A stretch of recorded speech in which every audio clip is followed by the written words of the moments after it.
When the internet began, bulletin board services, or BBS, became the first online communities of the so-called information superhighway. Using their phone lines, people logged in from all over America to talk about sports, games, movies, and on one BBS in particular, share their ghost stories. Over time, those communities all went dark, except for one lone server that continues to operate somewhere in an unknown part of Pennsylvania's Rust Belt. A relic of the 1990s, veiled in mystery, it is a digital archive of humanity's strangest encounters with the unknown, as told by the people who experienced them. My name is Brandon Schexnayder, and you are listening to Fear Daily.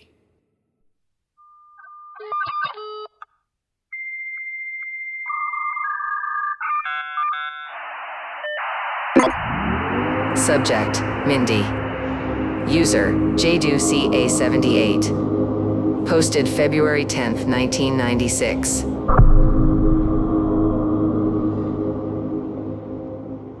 Our neighbor Mindy was a student at Cal State. She was a sweet, kind, tall girl with blonde hair and the bluest eyes. It was her eyes that caught me. I was young then, but not so young I didn't have an interest in girls, and you'd think Mindy might have been the object of my affection, but even at that age, I could see such sadness in her eyes. It wasn't until they found her dead and we began to learn the circumstances of her life that I understood where it had come from. It started with a letter. My mom and I lived alone on the third floor of Mingtree Apartments near the corner of Ming Avenue and New Stein Road. We had lived there ever since my dad passed. He was the head of one of Bakersfield's 24 Fortune 500 companies before he had a heart attack, and it was revealed that our entire life was an illusion built on debt. Within 3 months of his burial, we found ourselves downgraded from a 4-bedroom house on acreage to our present 2-bedroom apartment. It was good though, and aside from having a lot of room to run around, I wasn't a spoiled kid, so the transition wasn't as hard as you might think. Mom did not adjust as well, so I tried to make her feel better by helping out around the house, and one of the little jobs I did for her was opening the mail to make it easier for her to go through. The letter was a thank you from a psychic hotline kind of deal, and it was addressed to Mindy, mistakenly delivered to us, but I didn't catch that until after it was open. Like I said, I didn't really have the hots for her, but that sadness I could see in her eyes and the high number of male friends she seemed to have over, never other girls, always boys, it made me curious, so I read it. It thanked her for calling and said that her life would soon improve for the better. I showed the letter to my mom and asked her what it meant, but she just shook her head. She said that we shouldn't bring it right to Mindy, as she might be embarrassed that we opened it. Instead, she suggested I put it back in the envelope and slip it under her door after she left for school. That night, I woke up to the sound of my mother screaming. I was terrified, but even so, I jumped out of bed and ran down the hallway towards her room. Looking back now, I don't know what, at that age, I could have done if there was an intruder in the house, but still, when you're a kid, you don't think these things through. Well, my mom's door was open, and inside I could see that her bedside lamp was on. I asked her if she was okay, and she told me that she'd had a nightmare. It was obvious that she was shaken, so I asked her what her dream had been about. Usually she wouldn't talk about this stuff with me, but the dream had scared her so bad, she told me right away. She dreamed that she had been tied down, her mouth covered, while someone injected her with something. I wanted to talk about it more, but she was quickly calming down, and I could tell she regretted having told me at all. Instead, she hugged me and just told me to go back to bed. 2 days later, an ambulance and police car pulled up in the small parking lot across from our apartment. Uniformed men swarmed out of the vehicles and up the stairs. I can remember the sound of their feet thundering along the corridor, past our door and right up to Mindy's. Mom quietly lifted one of the blinds on the lobby side window and peeked out at what was happening. A moment later, I heard a voice, one of the policemen, Mom said, calling Mindy's name. When she didn't answer, there was a loud smashing sound.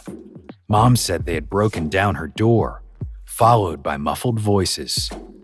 Soon more police came, and eventually one of them, a broad man in a suit, came to our door to talk to us. He explained he was a police detective and wanted to know about Mindy. I said she looked sad, and the officer didn't reply, but he looked at my mother, who asked me to go to my room while she and the policeman talked. Curious as to what they were saying, I left my door open, but they were speaking in lowered tones and I couldn't hear much of the conversation. What I did hear was the word escort, which didn't make any sense to me back then, and overdose, which I kind of understood.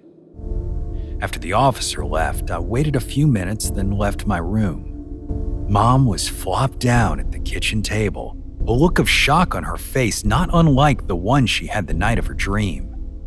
I asked her what had happened, and she said that Mindy was dead. The officer said she'd used drugs and had mistakenly taken too much. I asked her if it was like her dream, and she looked at me pretty sharply, then told me not to say things like that. I was going to ask her what an escort was, but the look on her face told me I was pretty close to the edge as it was. So I decided to look it up in the dictionary at the school the next day. Of course, you know and I know that Mindy was keeping company with men for money, and I imagine using the drugs to take the edge off. I guess that might go some way towards explaining why she was so sad. Strange things started happening in our building after that. The door to my room would sometimes open on its own, even when it had firmly been closed. The kitchen lights started flickering as well, no matter how many bulbs Mom switched out or how many times Mr. Swenson, the super, tried to fix the socket. Mom kept having the dream too. For weeks afterward, she'd wake up in the night, not always screaming, but always loud enough I could hear. There were nights where I would wake up myself, not from a nightmare, but from a certainty that someone had just been standing next to my bed. Every time it happened, I'd ask my mom the next morning if she had been in to check on me. After the second or third incident, she started saying she had been, but I could tell she was just saying that to end the conversation. The police spent more than a week in and around our building, talking to residents and people who would regularly come there, repairmen, guests, and so on. Eventually they stopped, and so too did the dreams. Strangest of all was that once the dreams stopped, so too did the opening of my door and the flickering of lights. I've always wondered if it was Mindy, unable or unwilling to move on.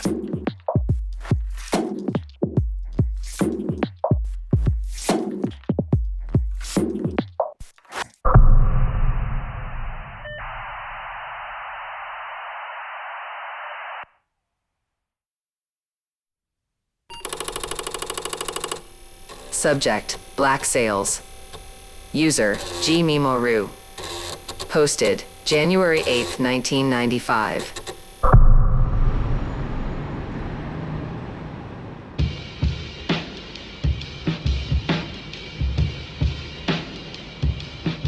Nowadays, there ain't much going on in my hometown of Sanford, Texas, but let me tell you, back in the 60s, it really seemed like things were on the up and a way they hadn't been since the Carbon Black days. We finally incorporated and hitched our school district to Fritch's. Then they finished damming up the Canadian River and we got the lake. It was a good time for our little town. By 75, things had started to cool down and I was starting to worry about my grandsons and their future. The twins, Alex and Jamie, were only 2, and both of them were the spitting image of their daddy, my son Donnie. The oldest boy, Hank, was 6 and favored his mother, Annalie. Donnie worked on the rig, so I'd stay with Annalie to help her look after the boys. I'd had 4 myself with no help from their no-account father, and I didn't want Annalie to have to go through that. Their house was a little brick number on one of the dirt roads around Sanford. I won't say exactly where because Jamie still lives there and doesn't need any more trouble than he can find himself. It was December of '75 I first heard about the bird. It was in the newspaper. 2 sheriff's deputies down in San Antonio said they saw a 10-foot wide bird fly over the top of their car. I thought it was bunk, the sort of thing you usually saw in the National Enquirer or Examiner, and sure enough, the next day they said the deputies had seen a pelican and just let their imaginations run wild. I put it out of my mind. But then, just after New Year's, I saw 2 girls on the news say they'd been playing in their yard when a bird about 5 foot tall settled near them, watching. They'd screamed and run for their parents, and of course, by the time they got out there, the bird was gone. It left some tracks, though, and they were still there by the time the news crew came. 3 big claw marks in the dirt, like the bird walked some before flying away. The news said what the news said, but I still thought it was hooey.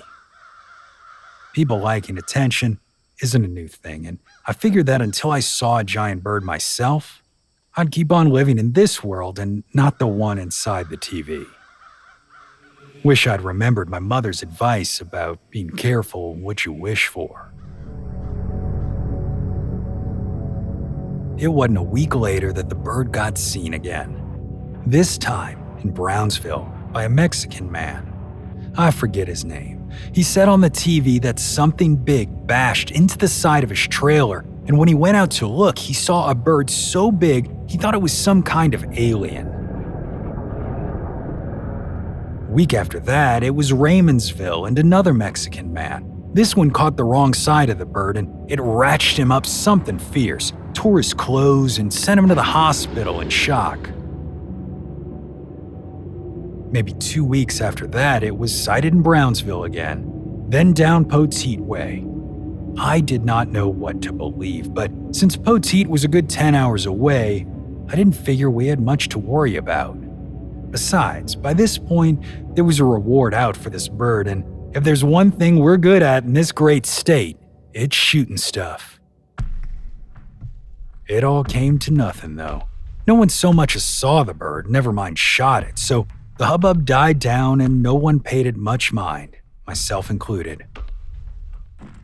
Annalie was having a tough time with Donnie gone and spent more time in bed than was proper.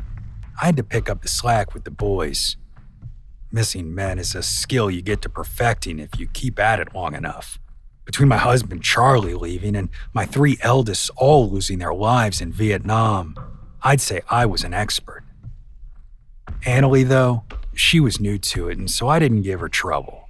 I didn't coddle her either, you get, but everyone comes to it in their own time. By early March, she started to spend more time out on the porch with me and the boys, and by April, she was almost her old self while Donnie was away. It's a gift from God that she was, too, because without her, I think we'd have lost the twins that afternoon. It was a spring day like any other. Nothing special about it.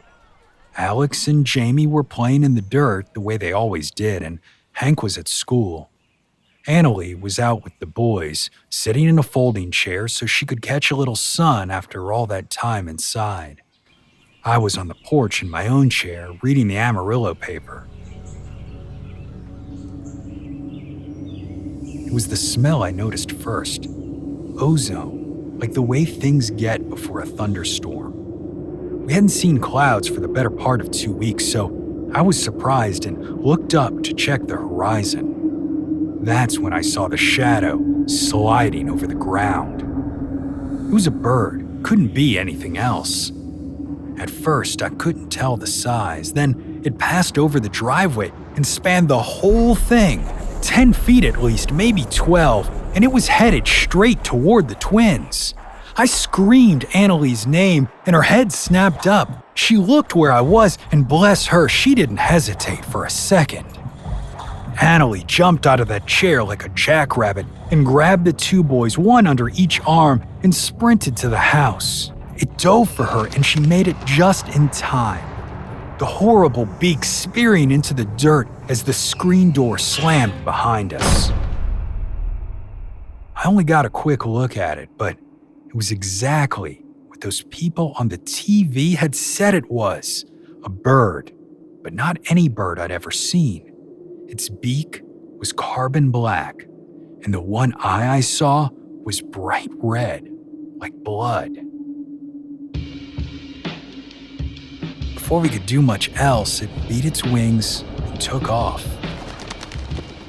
I'll never forget the sound they made, like black sails in the sunset.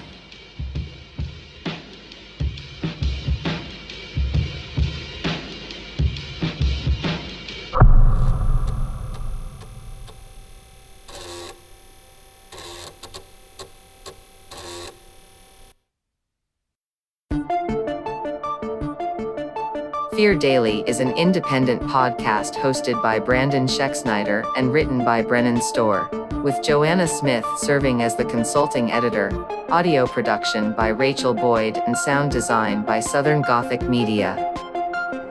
This podcast is a work of fiction. Names, characters, places, and incidents are either products of the author's imagination or are used fictitiously. Any resemblance to actual persons, living or dead, or to real events or locations, is entirely coincidental. Ad-free versions of Fear Daily are available now on your favorite podcast apps. For more information, visit feardaily.com. But move fast, before the server goes offline.